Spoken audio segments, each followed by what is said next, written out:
Hi everyone, welcome back. I hope you're all doing well. I hope you've all had a good week. So today's case, oh my god, it's a horrible one because we are going to be talking about the kidnap and the abduction of Jayme Kloss. So Jayme was a 13-year-old high school student living in Wisconsin, and one evening in 2018, she was just fast asleep in bed when she was abducted from her own home, which is like the worst thing ever. Like, that is a worst nightmare for absolutely anyone. She was kidnapped from her own home, from her home where you're supposed to feel safe. And it was a huge news story, the kidnap and abduction of Jayme Kloss. It made national news. Everyone was just terrified for Jayme. Everyone wanted to know where she was, because that was the thing about this case, is that Jayme, yes, she was kidnapped, but she literally just vanished. But today we do know who kidnapped Jayme Kloss, and that is an evil person called Jake Patterson. And he is going to make you all angry. Just going to say that right now. It's absolutely horrifying to think that this case is actually real. Like, these things can actually happen. So that is the case that we are going to talk about today. So let's jump in. I just wanted to thank you all as well really quickly about being so understanding last week about Daisy. She's doing so much better this week. She's still not quite herself, but she's getting there. She had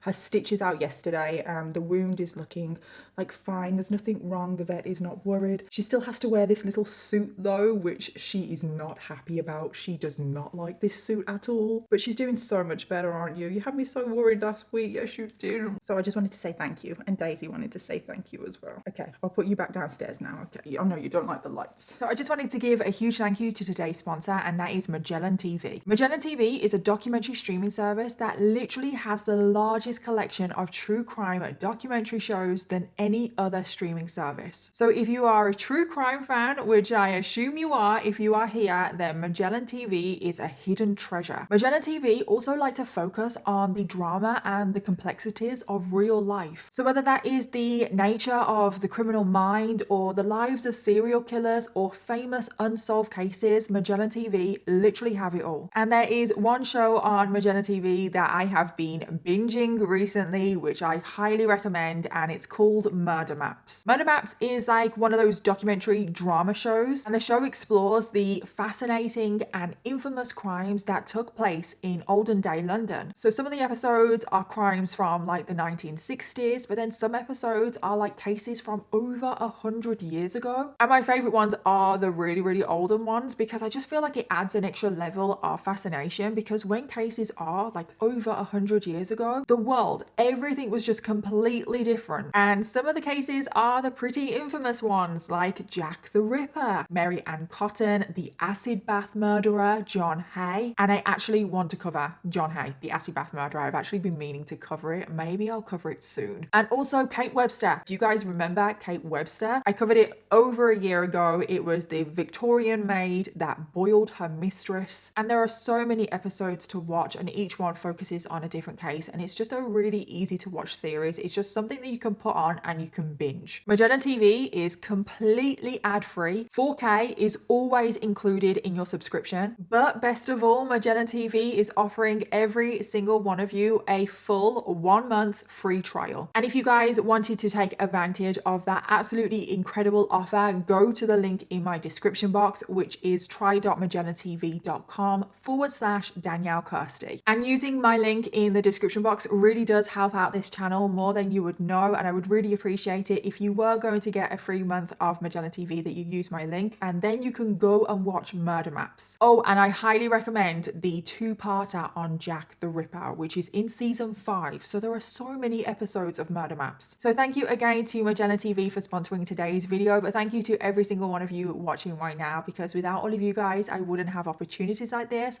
And now let's jump into today's case. Jake Patterson was born on the 17th of June 1997, making him a Gemini. And this is just one thing about this case that I cannot get over. Jake is so young when he commits this crime. And he grew up in Douglas County, Wisconsin, with his dad, Patrick, and his mom, Deborah. And he had 2 older siblings, Eric and Katie. And what we do know about Jake's childhood is that he grew up in a pretty remote area. It was a pretty quiet street that he grew up on. And his home was like right out in the woods. Like, it was really remote. remote. And the town that he lived in only had 800 people living there. So this is a tiny, tiny, tiny town. I mean, 800 people, that's like nothing. And up until the age of 10, Jake had a pretty normal childhood, you know, nothing out of the ordinary. And then when he was 10 years old, this is when his parents got divorced. And when his parents got divorced, Jake's life pretty much did turn upside down. Pretty much everything changed. They sold the family home, and his mom bought a house and his dad bought a house, and he was kind of living between the two houses. And his dad bought a remote cabin in the woods. Well, it wasn't exactly like in the woods, but it was kind of like in a woodland area, and this is very significant, this cabin in the woods. So in the fall of 2011, Jake starts to attend high school. And Jake at high school, and pretty much everywhere he went, he was described as very quiet, pretty reserved. He was kind of one of those students where he was just there. You didn't really notice him. He was described as a bit nerdy and geeky. Not that there's anything wrong with that. That is just what I read that he was described as. And he just didn't really get involved in anything at the school. He just kind of, yeah, like I said, he was just there. He did have a few close friends, but most of the time he literally was just on his own. He just kept to himself. However, as well as being quiet and reserved, the other students also knew that Jake had a little bit of a temper. He was known to fly off the handle at the smallest of things. For example, there was one time in gym class where someone threw the ball at him and it hit him and he flew off the handle in a rage. He grabbed the ball and he threw it directly in that other person's face, and it was just a complete overreaction. And that is what he was like. If anything ever happened, he would just fly off the handle. Jake did have one girlfriend in high school, and his relationship with his girlfriend only lasted for about 4 months. The girl was called Brianna, and she was left completely traumatized after their relationship. So Brianna would often go to Jake's dad's home, the cabin in the woods, and she would quite often spend a lot of time alone with Jake. And when she was alone with him, it said that he just became a completely different person. I mean, we all know he has a temper and he's not afraid to show his temper in public. So if he's not afraid to show it in public, just imagine what he is like behind closed doors. But the fact that Jake had a temper wasn't the only disturbing personality trait that he had. Oh no, because Brianna, when she was at the cabin in the woods, she witnessed with her own eyes, and she has said that Jake liked to experiment with animals, which is concerning. We all know what that may lead to later on in life. So what Jake would do is he would collect dead animals that he would find in the woods. He would also collect roadkill, and he would just like experiment on them. He would cut them open, look on the insides and take the insides out, and he would stuff them. And he would also hang the heads of the animals on his bedroom wall. Yeah, reminds me of someone else. Jeffrey Dahmer, anyone? On top of all of that, Brianna has also said that he was a habitual liar. He just couldn't be trusted. Anything that he said, you just didn't know if it was true. He just lied about everything. So after she broke it off with Jake, was Jake happy about this? Of course not. He absolutely flew into a rage and he slashed all of her tires on her car. So yes, definitely an overreaction, given as well, like she didn't do anything. She just broke it off with him, and it was not even a serious relationship. And then there's not really much else to note about Jake's time in high school, like nothing else. I mean, obviously he was still the quiet, reserved one. He still had a temper when he was provoked. And then in 2015, when Jake is 18, he graduates from high school. And after he graduated from high school, he didn't attend prom. He skipped his senior photo, and he literally just cut off everyone from high school. He was just like, yep, I'm out of here and I don't want to see any of you again. He refused to give out his number to anyone. He refused to keep in contact with anyone, even though he did have friends. He refused to give out his email address. He just wanted nothing to do with anyone. He wanted to be completely isolated, which honestly just doesn't make sense. And you will understand that when we get onto the case. Like, it doesn't make sense why he wanted to be completely isolated. But from this point forward, he never had any contact with his high school friends ever again. So now he has graduated high school, he is 18, and he does move in full-time with his dad now. And he's living in the cabin in the woods, which, like I said, like I keep saying, is very significant. So at this point, Jake's dad had actually moved out of the cabin in the woods. So at this point, Jake is living in the cabin in the woods with his brother Eric. So Eric is 4 years older than Jake, and let's just say Eric is not the best role model in the world. Eric, even though he is so young himself, so he's 4 years older, so he's like 22, possibly 23 at this point, so still incredibly young. He already had multiple convictions, and these were multiple charges, and some of the convictions were of sexual assault. And he had already spent 8 months in prison after he was caught manufacturing drugs. So yes, like I said, not the best role model. So when Jake's dad moves out and it's just Jake and Eric living in that house, Jake's life pretty much just goes downhill. So not long after leaving high school, Jake does join the Marines. And as far as I could tell, I feel like that was a dream of Jake's. He thought that that could be a great career for him. However, there was one problem. Jake was incredibly lazy. And if there is one job where you can't be lazy, it's the bloody Marines. So there was a 13-week training program to join the Marines, and I couldn't find out if he quit or he was discharged after 5 weeks. I've got a feeling he was discharged because I kept seeing that he had character issues and that is why he left. But I don't know if he was discharged or just encouraged to leave, if you know what I mean. But the fact that he had character issues, what are these character issues? I mean, the character issues were probably that he had a temper, but Jake is incredibly lazy. He could not commit to anything. He would get several jobs and literally quit after one day.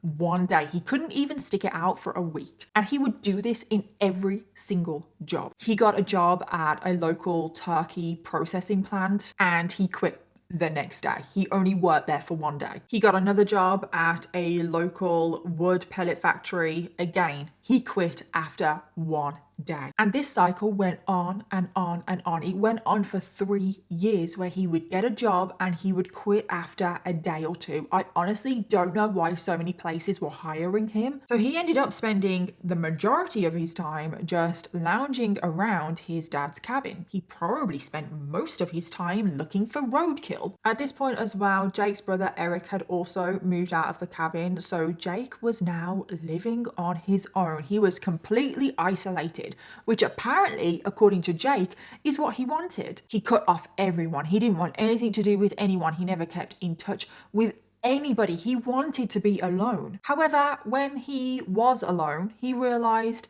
that it wasn't what he wanted. He just became completely disillusioned with life. Like I said, he'd cut off absolutely everyone. It was getting to a point now where he didn't even want to leave the cabin. He didn't want to work. And he was just completely on his own. And he was extremely lonely. And he thought to himself, I don't want to be on my own anymore. I don't want to be this lonely anymore. I need a friend, some company, maybe even a girlfriend, which just truly annoys me because he had friends. He had friends that wanted to stay in contact with him. So why couldn't he have just stayed in contact with his bloody friends? And it was this mindset that he needed a friend, that he wanted company, that he wanted a girlfriend, that led Jake to come up with, honestly, the worst, most awful plan ever. Jake decided that if no one wanted to be his friend or no one wanted to be his girlfriend, he was going to abduct one for himself, which truly just annoys me because, like I said, this is apparently what he wanted. He wanted to be isolated. He wanted to be alone. He didn't want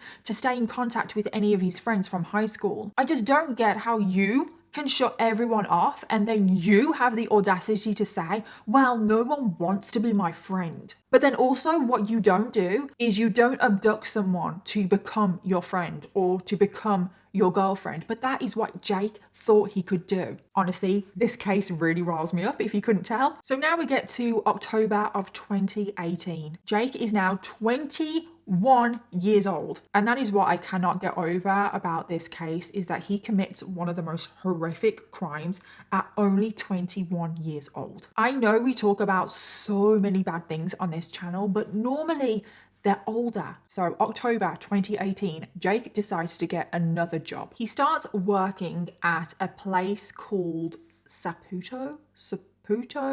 I don't know how to pronounce it. I'm really sorry. But it is a cheese manufacturing plant place. And this cheese factory was located not too far from the small town of Barron, Wisconsin. So Jake starts working at this cheese plant. He quits after just 2 days. Just want to point out. So he lasted 1 day longer than normal, but still, he quit after 2 days. I just don't know why he even bothers. Like, I wish he didn't. I really wish that he didn't even bother to get a job, because literally, what are the chances? But on one of those 2 days where he was making the commute to the cheese factory, he was driving down US Highway 8, which is a very remote, very long stretch of road, and as he was driving down this road, he pulls up behind a school bus. Now, this school bus was pulled up outside of a home that was located on US Highway 8, and this was a very remote road. Like I said, there wasn't really any other houses around, and the school bus had pulled up outside of this house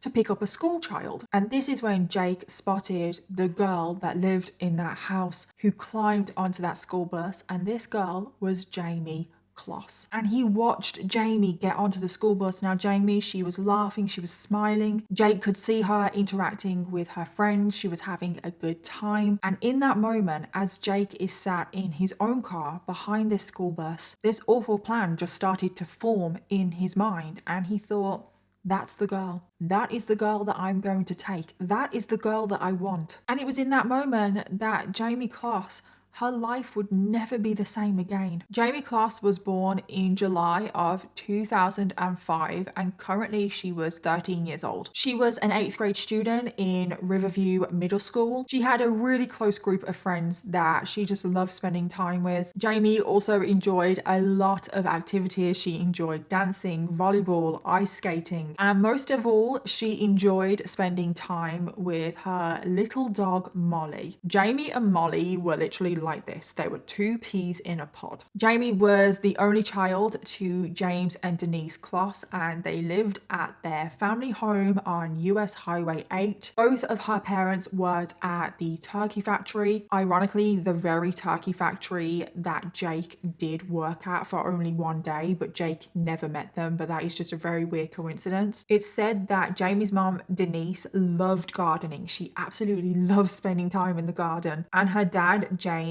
was a huge Green Bay Packers fan. And the whole family, just in general, were just really close-knit. They loved spending time together. And all of that would change the moment that Jake pulled up outside of their house and watched Jayme get onto the school bus. And following this chance encounter, Jake started to put his plan in motion. And unbelievably, I can't believe this, but apparently at this point, Jake had been thinking about abducting a girl for over 2 years, which I just think is crazy that he was thinking about it for that long. Like, he was already on the lookout to abduct somebody. So if he's currently 21, let's just put that into perspective. He was 19 when he started to think about abducting a girl. And we know that Jake is an incredibly lazy person, but it is scary how much effort and how much detail he went into his little abduction plan. So first of all, he knew that it was not going to be easy to abduct Jayme, because he was planning on abducting her right from her family home. And he knew that it wasn't going to be easy to abduct her right under her parents' noses. So he needed to make sure that he planned out every single detail, every single move, everything of the plan needed to be executed perfectly. And Jake was also aware that the abduction of Jayme, it could turn violent. And Jake didn't mind if it turned violent as long as he got Jayme. But because he thought he might need to use force, he decided to get himself a gun. He decided to get a 12 gauge Mossberg shotgun. I'm sorry, I don't know anything about guns. He got this from his dad's collection, and he chose this gun for specific reasons. One, he chose it because it would cause the most damage and destruction. But 2, it was a pretty common gun as far as I'm aware, and he knew that it would be difficult to trace. Second of all, Jake realized that he could not leave any DNA behind because he wanted to abduct Jayme and he wanted to get away with it. He was planning his whole life with with Jayme. So first of all, he wiped down every single shotgun shell. He literally wiped them all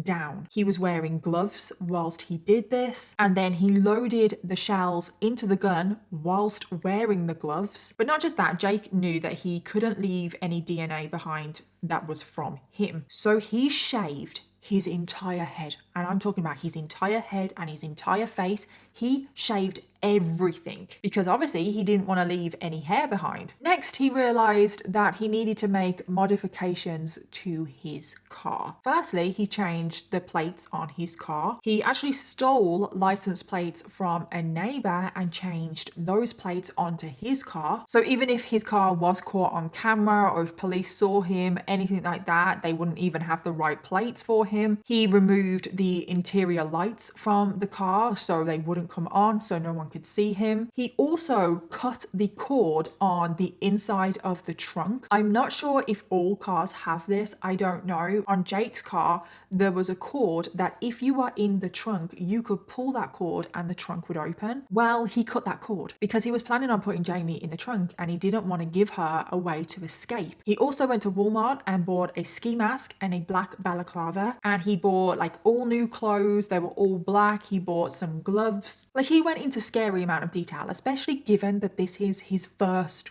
crime. And then following all of his preparations, 1 week after Jake spotted Jayme, his plan was ready. He was ready to abduct Jayme. He did all of that in 1 week. He saw Jayme a week ago and he put his plans into action. So one evening in early October 2018, Jake heads to Jayme's house on the US Highway number 8. He's in his modified car. He has his shotgun. He has his outfit on. And when he pulls up to the house, he sees that there is a car in the driveway and the car has its lights on. And this completely spooks him and he drives off. 2 nights later, Jake returns to the house again and he can see that there is a light on in a downstairs window. Again, this freaks him out and he drives off again. But then finally on the 15th of October, Jake returns to the house. He returns to the house just after midnight. The entire Kloss family are in bed. They're all asleep. And the third time, Jake decided that nothing was going to stand in his way. He was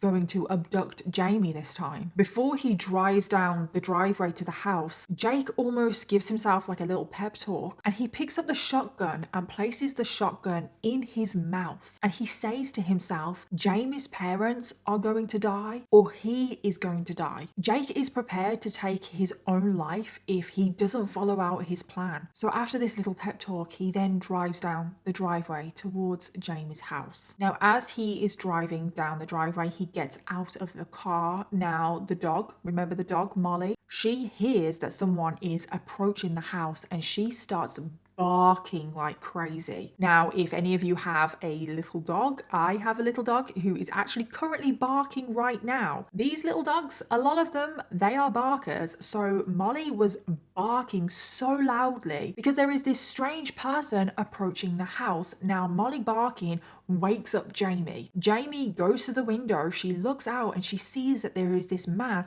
He's dressed all in black and he is approaching the house. Jayme then rushes to her parents' bedroom to alert them that there is this strange man approaching the house, that there is this danger. So then Jayme's dad, James, tells Jayme and her mom, Denise, to hide somewhere upstairs and he was going to go check it out and sort it out. So then James, and I know it's confusing because Jayme and James are obviously very similar names, but James went downstairs to sort this out, like figure out what the hell is going on, and he gets to the front door, and the front door, I don't quite know what it looks like, but there are windows in the door, and he's looking through one of these windows at the man approaching the house. And he thinks that it's a police officer because who else could be approaching the house at past midnight? So he starts shouting at the man, "Show me your badge, show me your badge." But of course, it wasn't a police officer. This person was Jake Patterson. Jake slowly approached the front door. He raised the shotgun and shouted,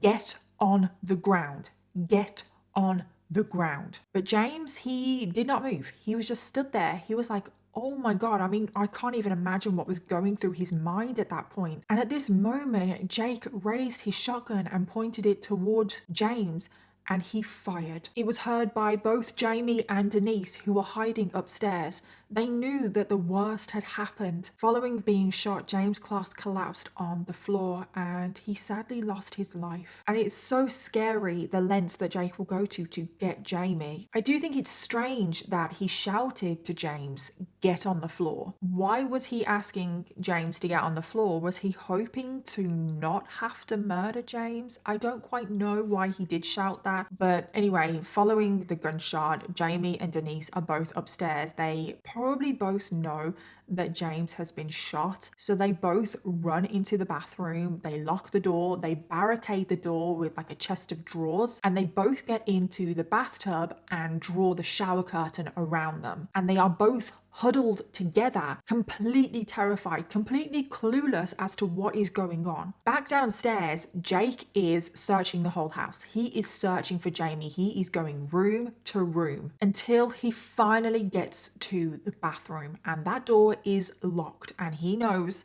Jayme is behind this door. So he tried to break the door down. He was kicking the door. He could not get through. It was obviously locked and also barricaded. He was ramming it with his shoulder. Nothing was happening. Jayme and Denise are terrified at this point in the bathtub. And Denise, thank God, she has her cell phone on her and she dials 911. And after ramming the bathroom door approximately about 15 times, the bathroom door split into two. And literally just as the bathroom door split into two, the 911 dispatcher answered the phone. And the phone call only lasts for a couple of seconds. And honestly, it is one of the worst 911 calls I've ever heard. It's actually just screams. It's just pure screams, pure terror. Sharon County 911, where is your emergency? Somebody I just want from.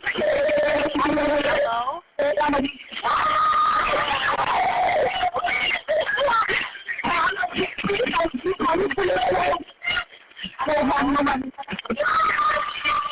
And then the call got disconnected. We don't know why it got disconnected. Maybe Jake got to the phone. We just do not know. But Jake got to the bathtub. He tore the shower curtain down and he pointed the shotgun at Denise. Denise in this moment was literally like on top of Jayme, trying to protect Jayme with her body. She literally had her in a bear hug. She was pleading with Jake to not harm them. Like, they haven't done anything. Please, what does he want? They will give him anything. She was desperate to save her daughter's life. She would have done anything, but Jake just ignored her pleas, and instead he pulled out a roll of duct tape and handed it to Denise and told Denise to duct tape her own daughter's mouth. How sick is that he got Denise to duct tape Jayme's mouth? Now, Denise was trying to do anything to save her daughter's life. She complied. She was like, okay. But she was so terrified. She was nervous. She was shaking and she couldn't actually duct tape Jayme's mouth properly. And Jake just got really frustrated. We know he has a temper. He put the shotgun down. He grabbed the duct tape out of Denise's hand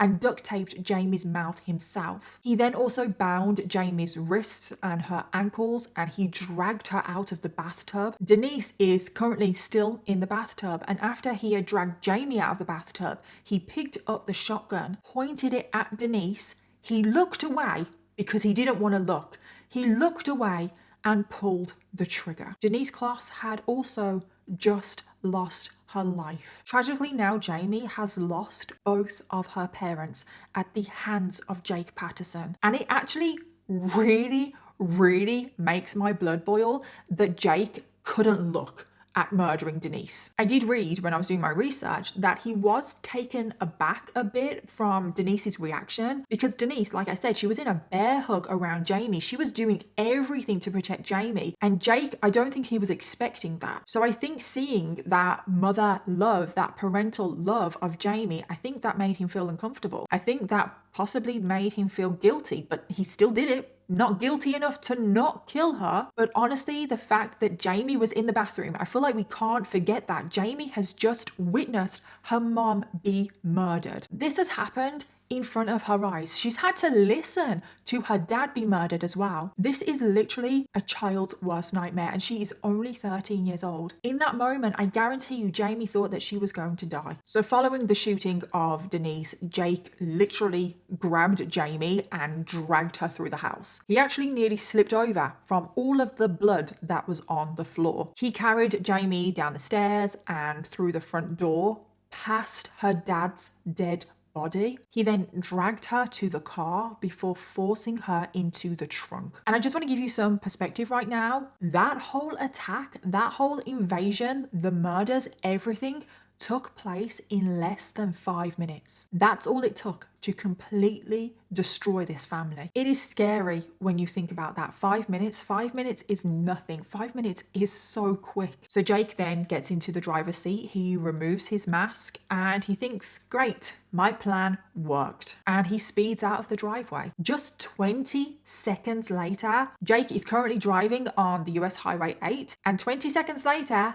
a line of police cars are heading to Jayme's house, responding to the 911 call. And in that moment, Jake thinks that the police are after him. He thinks that, oh my God, they've caught me, like this is it. And Jake was prepared to go down with a fight. He was thinking, okay, the police have caught me. I just need to take down as many of them with me as possible. So he slows the car down. He doesn't want to act too suspicious. And he slows the car down and the police cars just drive straight past him. Because at that point, the police officers, the police in that car, they don't know that the murderer and the kidnapper is in that car. Why would they? The police cars just drive past him and they head to Jayme's house, and that is just so infuriating. I mean, it's no one's fault. The police got there as quickly as they possibly could. I mean, they did get there very quickly. Like I said, that whole ordeal was 5 minutes long. They got there very, very quickly, but they literally missed Jake by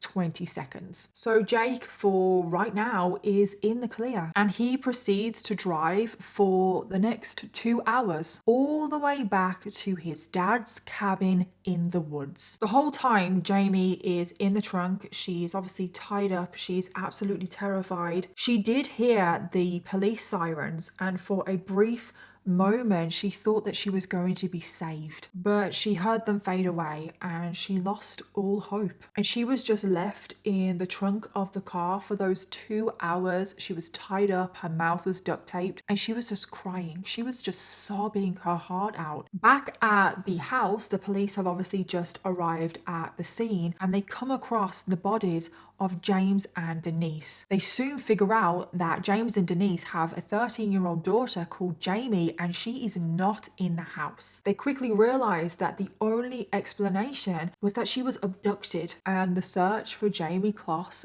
began. So after driving for those couple of hours, Jake and Jayme arrive at the cabin in the woods. Jake pulls Jayme out of the trunk of the car, and as you can imagine, being stuck in the trunk of a car, she is completely dazed and confused, and Jake drags her to the cabin. He drags her to the front door, and above the door to the cabin there is a sign that says Patterson's Retreat, which honestly is something from a horror film. And once Jayme is in the house, she is looking around and it is a mess. It is so cluttered. There is rubbish everywhere. Like, it's literally disgusting. Like, it's just food is everywhere. It's vile. So then Jake takes Jayme to his bedroom and he tells Jayme that she has to change. She has to change into some pajamas. He forces Jayme to change so he can burn her original clothes that she is in. But what is just really sick is that he watches her change. So after he's done being a creep and watched her change, he takes her clothes and he burns them. And Jake told Jayme that this is where she's going to be living from now on. Jayme had no say whatsoever. She had to follow the rules. If she ever made any noise, if she ever didn't abide by the rules, if she ever tried to escape, there would be severe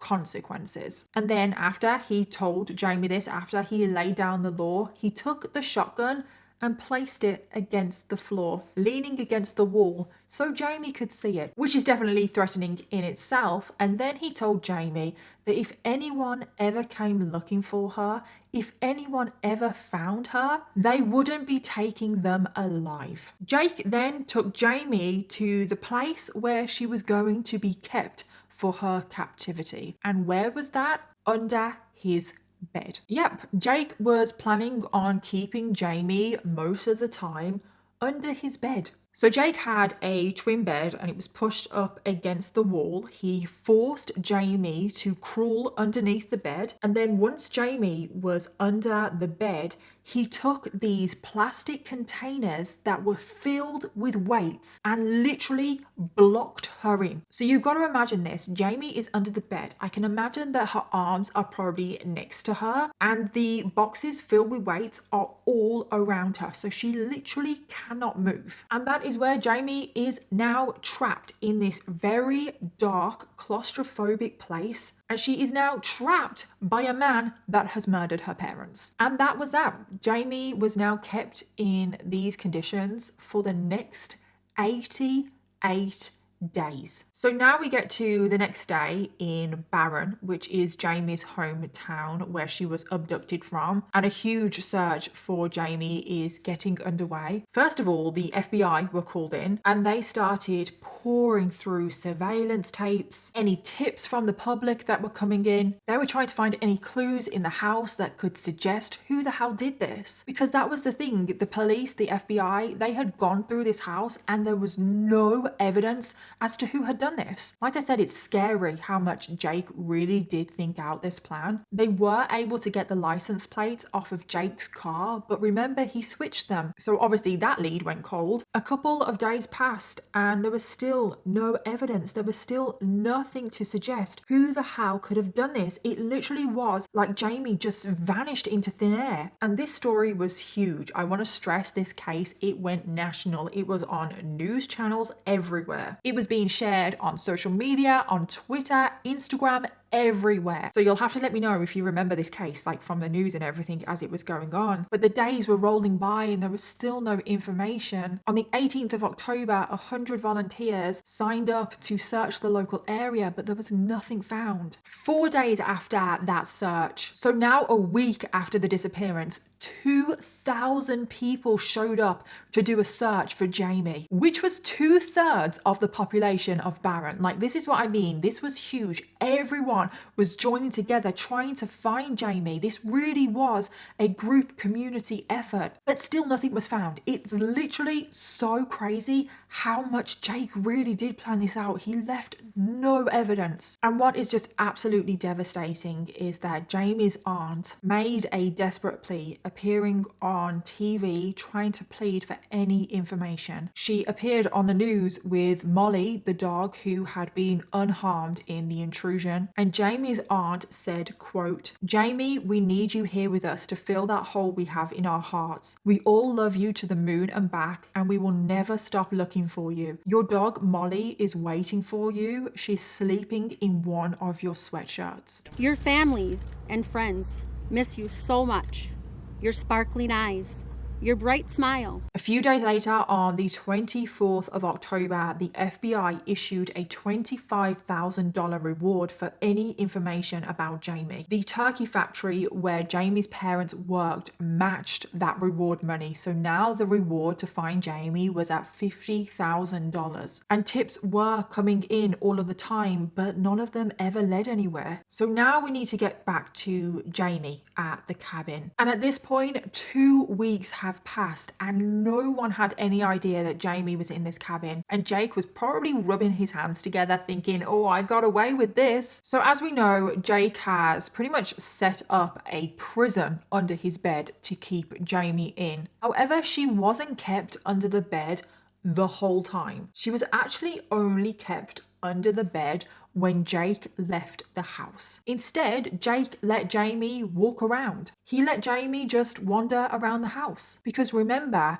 Jake has abducted Jayme mainly for her company. So he lets her out from under the bed and they walk around the house together. They talk, they play board games, they watch TV together, they talk like friends. Now, in the first couple of weeks, especially the first week, Jayme refused to interact with him. She refused to eat. She didn't want any involvement in this. But Jake's violent side soon came out and he told her that she had to comply. So after those first 2 weeks, Jayme did start to comply. She started to eat. She started to be his friend. She played board games with him. She watched TV with him. She spoke to him like a friend. And Jake was thinking, oh my God, this is all I've ever wanted. She's becoming my friend. And then eventually she will become my girlfriend. But that is not what was going on in Jayme's mind. She was doing everything that she could to please Jake. So at the right moment, she could escape. Oh, and I haven't even said the worst thing that happened because Jake made Jayme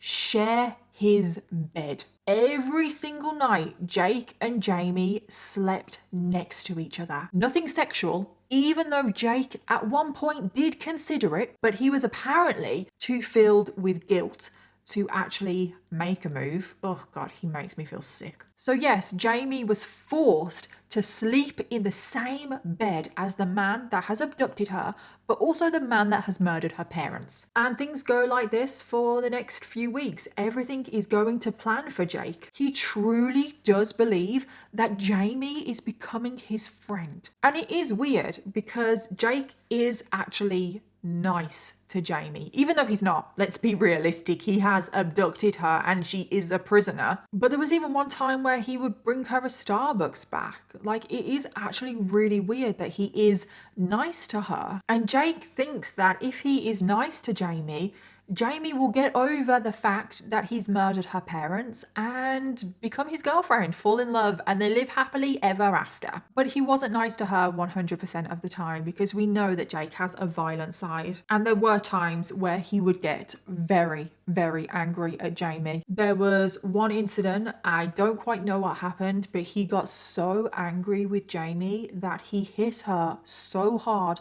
on the back with a window cleaner rod. There were other times where he would get so angry and shout at her that Jayme would just cower in the corner. But of course, even though Jake is nice to Jayme, she was still a prisoner. Every time Jake went out of the house to work, Jayme was forced to get right back under that bed. And sometimes she was trapped under that bed for 12 hours with no food, no water, no bathroom breaks. And then as soon as Jake would come home, she would be let out as if they were a little couple. It's honestly sick. And if all of that was not shocking enough, another completely mind-boggling thing that happens in this case is that every single Saturday, Jake's father would visit the cabin. Jake's father obviously owns this cabin, but every single Saturday he would go over and visit his son. And every Saturday, Jayme was forced to get under that bed in her little underbed prison. Jake would play really loud music so that if Jayme ever made any noise, the music would drown her out. And Jake would just hang out with his father for a little bit every single Saturday. I know probably some of you are thinking,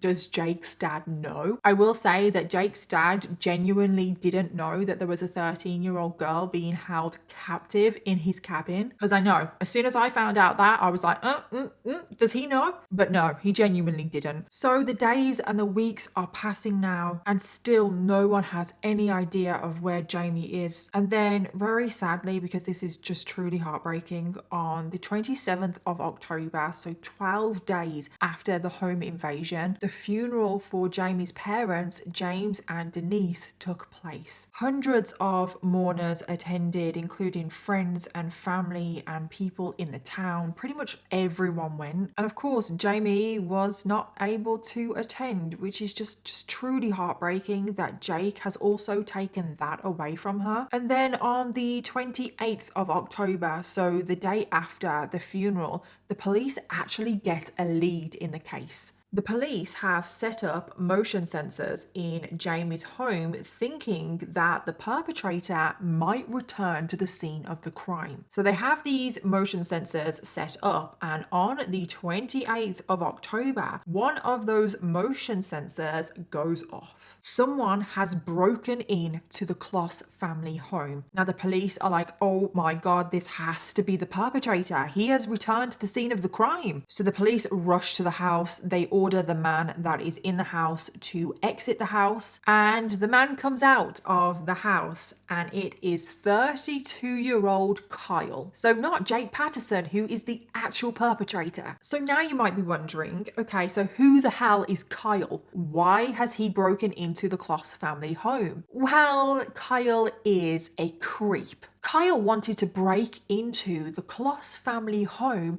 to steal a pair of Jayme's underwear. Yeah, you heard that right. In his pockets, it was found that he had a couple of Jayme's t-shirts and tank tops, and also her underwear. Apparently, he thought, well, no one's here, no one will miss them, and he said that the reason he wanted to steal Jayme's underwear is that he wanted to see what size she was. I'm sorry, what the hell? What the hell? This 32-year-old man is breaking into a home to steal a 13-year-old's underwear. I'm sorry. No. The police quickly realise that Kyle has nothing to do with the abduction or the murders. He's just a creep, and he is charged with burglary. Don't worry, he didn't get away with it. But the police were really hoping that this was going to be a lead to get Jayme home, but it turns out that this was just another dead end. So then the weeks go by and the months go by. It is October, but then it's soon November, and then it's soon December, and people are thinking, oh my God, are we ever going to see Jayme again? So now we get to December of 2018, and Jayme has been held captive now for around 2 months, and Jayme's actually starting to give up hope that anyone will even find her. And at this point, Jake has said that he started to feel really guilty about what he has done.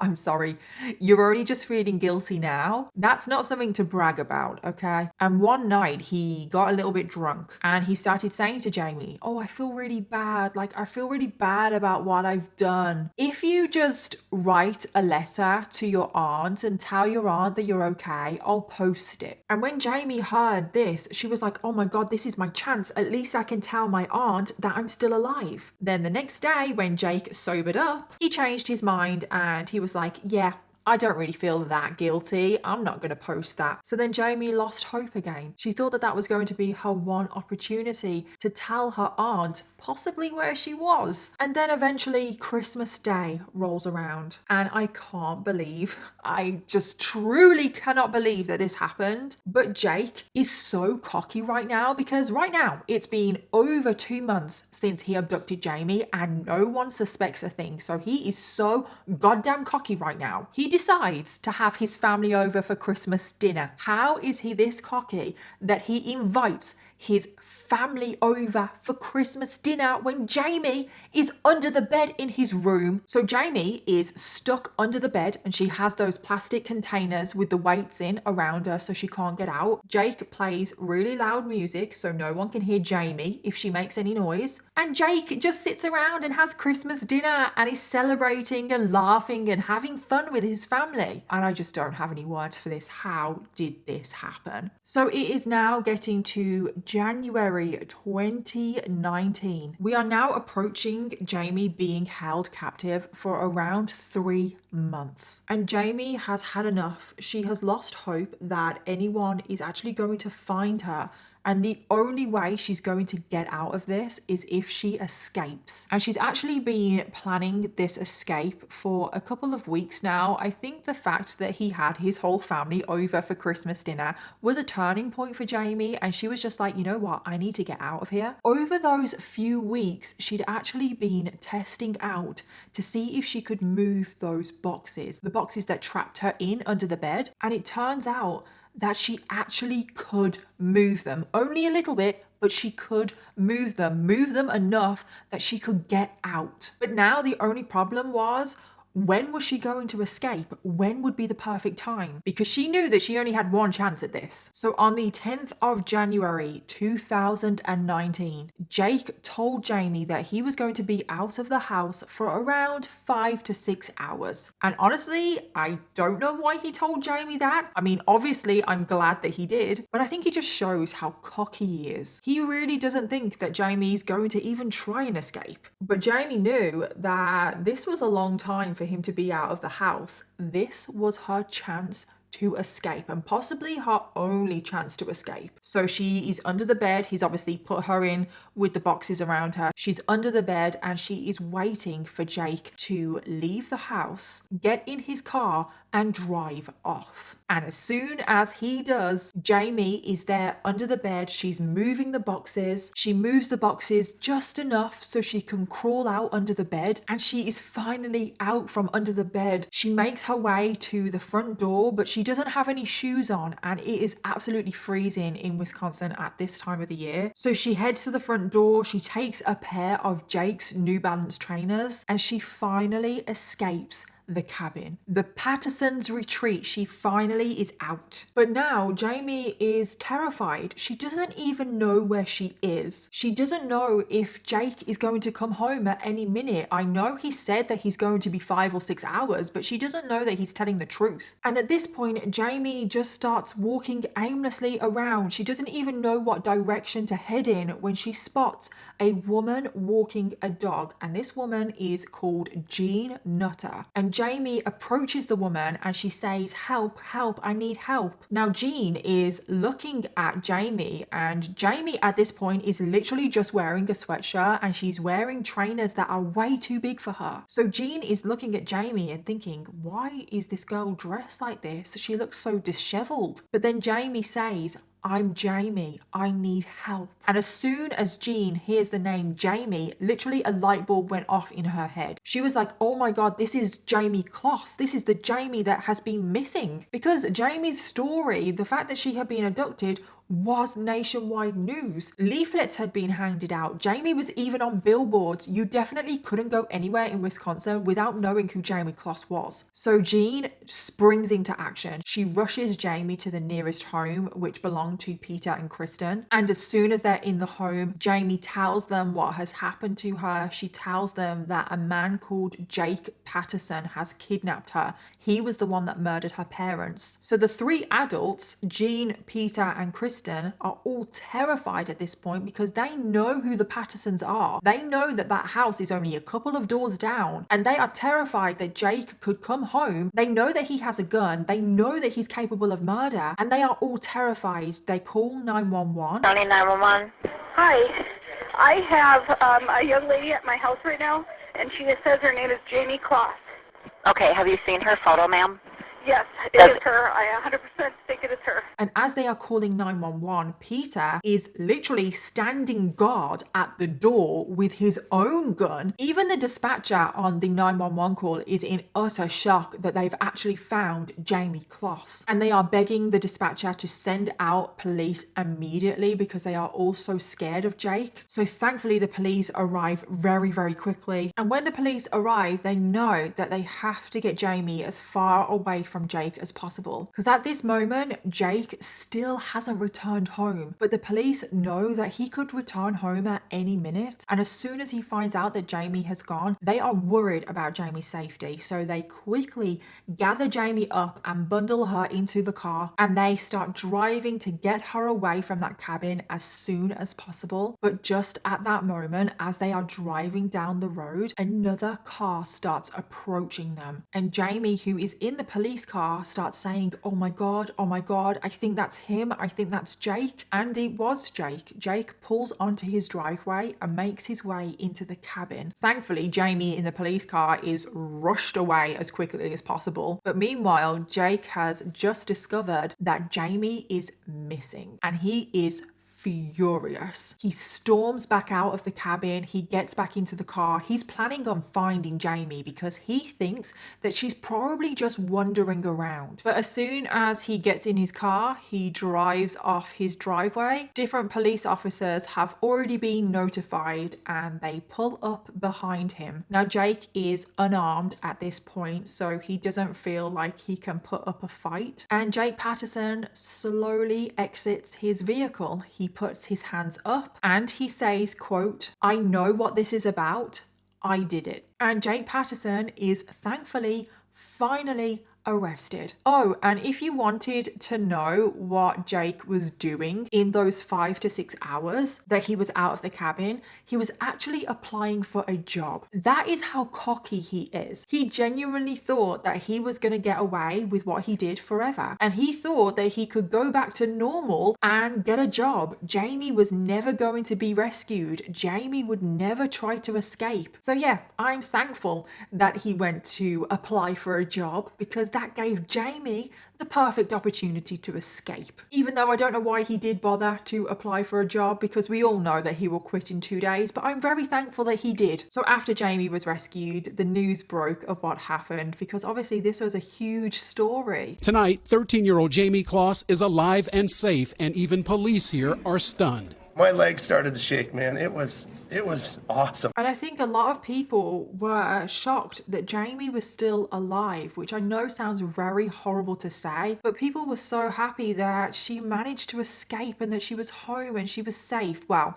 she wasn't technically home, but she was safe. She was returned to her aunt, who did sign papers and became Jayme's legal guardian, and Jayme still to this day, as far as I'm aware, still lives with her aunt. Jayme was also reunited with her dog Molly, which I'm really happy about. And there was a ton of support for Jayme. So many gifts and well wishes from all over the world were coming in. So that is what was going on with Jayme. Everyone was so happy and thrilled that she was home. So meanwhile, Jake, he has obviously been arrested and he gave a full confession of everything, which is why we do know so many details about what happened. He apparently wanted to give a full confession to save Jayme the pain and the heartbreak of having to go to trial. He's so sweet and kind, isn't he? And whilst he was in jail awaiting trial and sentencing, he actually wrote a letter to a news corporation that said that he was really sorry for what he'd done. It was a really stupid thing that he had done. And he also wrote, quote, "I'm sorry, Jayme, for everything. I know it doesn't mean much." And then he added little hearts around Jayme's name. I am sorry, what the hell, this creep. And there's one more thing to mention as well, because whilst awaiting trial, the town of Barron, which is Jayme's hometown, was visited by Elizabeth Smart, which I'm sure most of you, if not all of you, know who Elizabeth Smart is. She actually went through a very similar thing to Jayme. She was kidnapped in 2002 from her home. She was aged 14 when it happened, and she was held captive for 9 months. And Elizabeth Smart visited the town of Barron to give her advice on how to help Jayme through this, because obviously she has first-hand experience on what it's like. And the advice that Elizabeth gave was just to go back to normal. Take down all of the welcome home Jayme banners. Talk to her again normally, not about what happened. She also wanted to stress that if you didn't know Jayme before the kidnapping, if you see her in the street, don't go up to her, don't say hello to her, because you technically don't know her. And that is exactly what happened. The town of Barron tried to go back to normal to help Jayme recover. And it wasn't long after the visit from Elizabeth Smart in March of 2019 that it was time for Jake's trial, which obviously it wasn't even a trial because he pleaded guilty to all charges. He was given 2 life sentences for the murders and then an extra 40 years for the kidnap. And the judge also ruled that he would never get parole. So Jake Patterson is in prison for the rest of his life. And Jake obviously still remains in prison to this day. He was immediately registered as a sex offender, and given that he is a sex offender and also given the high profile of his case and what he did, Jake didn't exactly have the best time in prison, let's just say. There's actually some video footage of Jake getting into fights in prison. There was one footage that I saw, and you can see Jake throwing a punch at another inmate because that other inmate has confronted him about Jayme. And then it also turns out that Jake made a little friend in prison, and guess who that friend was? Chris Watts. Seriously. Yep, Chris Watts. Jake Patterson and Chris Watts, they were actually neighbors. They were in the cells next to each other and they bonded. They probably bonded about how much they are both hated. But Chris Watts actually stood up for Jake on occasions when the other prisoners were bullying him. Now, the whole time I was researching this case, I could not get over Jake's age. He is so young when he committed this crime. I mean, he committed a double murder, a home invasion, and then an abduction at just the age of 21. And when I was researching the case, I kept thinking, oh my God, if he wasn't caught, if Jayme never escaped, I truly, in my heart, believe that Jake Patterson would have been a serial abductor. And I just kept thinking about John Jamalski, which I covered last year. And there were similarities between John Jamalski and Jake Patterson because John Jamalski, he abducted a number of young girls and women. And he also thought that the women that he was abducting were his girlfriends and they were in love with him. He was also delusional, and Jake kind of reminded me of that. And also, I'm so glad that this obviously didn't happen, but I would not put it past Jake murdering Jayme as well. Like, if Jayme put one foot wrong, I can just see it. Jake would have lost it, murdered her, felt really guilty and bad about it, and then abducted somebody else to fill that hole, and the cycle would have kept repeating. Honestly, my heart truly goes out to Jayme because what she went through is truly the stuff of nightmares. The fact that she was abducted from her own home. You're supposed to feel safe in your own home. And I just want to end this video reflecting on the victims of today's case. James and Denise Kloss were described as a happy couple who would do anything to help others and who loved spending time with their 13-year-old daughter, Jayme. James loved the Green Bay Packers and the Wisconsin Badgers and could spend hours getting into conversations on the glory days of his high school sports career. Denise loved gardening, feeding her birds. She was a member of the local church